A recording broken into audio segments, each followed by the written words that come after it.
Hello, xin chào các bạn đã quay trở lại với review 5 phút. Ở cuối tập trước, Hoắc Vũ Hạo đã bị luồng ánh sáng đỏ nuốt chửng. Chứng kiến một màn này, trái tim Đường Vũ Đồng như bị xé nát. Lửa giận bùng lên, nàng kích hoạt hồn hoàn thứ 7, hóa thành Quang Minh Long Thần Điệp chân thân. Chỉ trong nháy mắt, toàn thân nàng hóa thành một vệt sáng tím, tràn lưới lên ánh sáng của Hoàng Kim Tam Xoa Kích, điên cuồng xuyên qua làn mưa đạn, thành công đáp xuống vách núi. Cũng trong lúc này, ở tại vong linh bán vị diện của Hoắc Vũ Hạo, đám người từ Tham Thạch, Giang Nam Nam và các đồng đội khác đang chờ đợi cùng hơn 10 vị phong hào đấu la của Tinh La Đế Quốc. Kế hoạch liều lĩnh của Hoắc Vũ Hạo chính là một mình đột nhập, sau đó mở cổng dịch chuyển để thả toàn bộ lực lượng tinh nhuệ này ra đánh úp. Tuy nhiên, Giang Nam Nam rất nhanh đã tinh ý nhận ra điều bất thường. Nàng đoán rằng cánh cổng ánh sáng đen mà Vũ Hạo để lại, phòng khi thất bại chắc chắn sẽ đưa họ về nơi thẳng đại doanh an toàn, chứ không phải một nơi nguy hiểm. Điều này chỉ có một ý nghĩa, Vũ Hạo đã lên kế hoạch một mình đi tự sát. Trong lúc này thì ở bên phía Hoắc Vũ Hạo, sau khi hướng chọn đòn tấn công, hắn cảm thấy vô số oan hồn đang xé nát cơ thể và linh hồn mình. Ngay khi nghĩ rằng bản thân sắp bỏ mạng, một luồng khí lạnh như băng đột nhiên tuôn ra từ lồng ngực, toàn thân hắn được bao bọc bởi một lớp vảy rồng màu đen, đẩy lùi toàn bộ thế lực hắc ám. Mà cũng chính tại lúc này, ở khu trung tâm tinh đấu đại xâm lâm, một cái đầu rồng đen khổng lồ trồi lên từ hồ sinh mệnh, đôi mắt vàng rực của nó hằn lên những tia tinh huyết đỏ chói. Đế Thiên gầm lên một tiếng rồi phun ra một luồng khí đỏ sậm chứa đầy oán khí. Vừa rồi, chính y đã từ xa ra tay hấp thụ đòn tấn công để cứu mạng Hoắc Vũ Hạo. Bởi thế chỉ ít phút sau, Hoắc Vũ Hạo rơi xuống vách núi, vừa lúc Đường Vũ Đồng lao tới. Ngay lập tức, cánh cổng vong linh mở ra, các phong hào đấu la và nhóm Sử Lai khác liền xuất hiện bên ngoài. Trận chiến tổng lực chính thức bắt đầu, truyền cơ đấu la bung chiếc ô tuyển cơ phòng ngự. Cự chùy đấu la dùng búa thi triển cách sơn đả ngưu, phá nát các công trình phòng thủ trên núi. Đặc biệt, Toái Tinh đấu la, một siêu cấp đấu la, đã tạo ra một vòng xoáy không gian màu tím, nuốt chửng mọi đòn tấn công của địch, sau đó cho nó phát nổ để tạo ra hỗn loạn, rồi dùng năng lực không gian đưa cả đội chui thẳng vào bên trong lòng núi, tiến đến mục tiêu cuối cùng.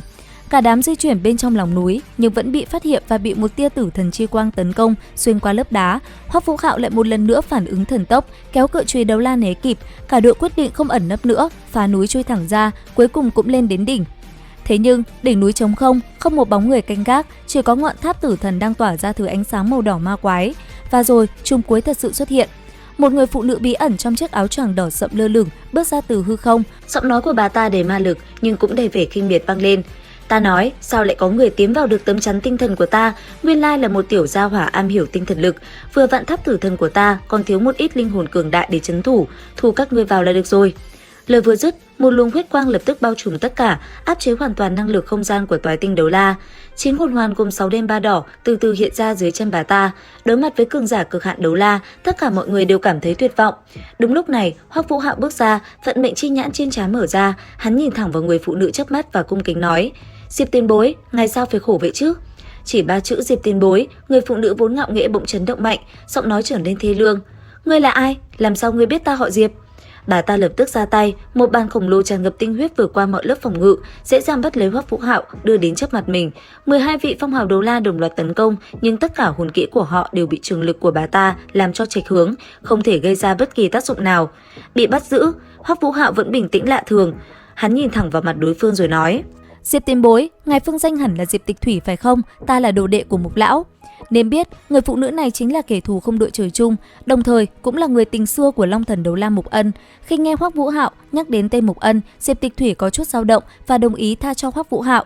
Nhưng ngay khi hắn vừa quay lưng đi, bà ta đột nhiên đổi ý, ra tay bóp cổ hắn từ phía sau, gương mặt bà ta trở nên điên loạn, thanh âm tức giận vang lên nói: "Quả thật vừa rồi, ta không muốn lấy mạng ngươi, nhưng ta đột nhiên nhớ tới sự quyết tuyệt của Mục Ân đối với ta thật hận hắn. Đệ tử của hắn đã đến trước mặt ta rồi, tại sao ta không ra tay cho được?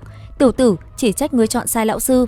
Dứt lời, đòn tấn công của Diệp Tịch Thủy làm biến dạng cả không gian, khiến mọi nỗ lực cứu viện của các phong hào đấu la khác đều thất bại. Ngay lúc ngàn cân treo sợi tóc, cơ thể Hoắc Vũ Hạo bỗng hóa thành một luồng khí đen rồi ngưng tụ lại ở giữa không trung. Giờ đây, người đứng đó không còn là Hoắc Vũ Hạo nữa, mái tóc hắn dài ra, làn da tái nhợt, đôi mắt biến thành màu vàng ròng, một khí thế kinh thiên động địa của một con mệnh thú thời hồng hoang bùng nổ.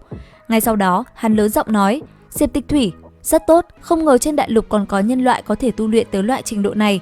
Thì ra thú thần Đế Thiên đã nhập vào thân xác Hoắc Vũ Hạo. Và rồi, trận chiến kinh thiên động địa giữa hai cực hạn đấu la chính thức bắt đầu. Đến đây thì cũng hết tập 124 Tuyệt thế đường môn. Xin chào và hẹn gặp lại các bạn.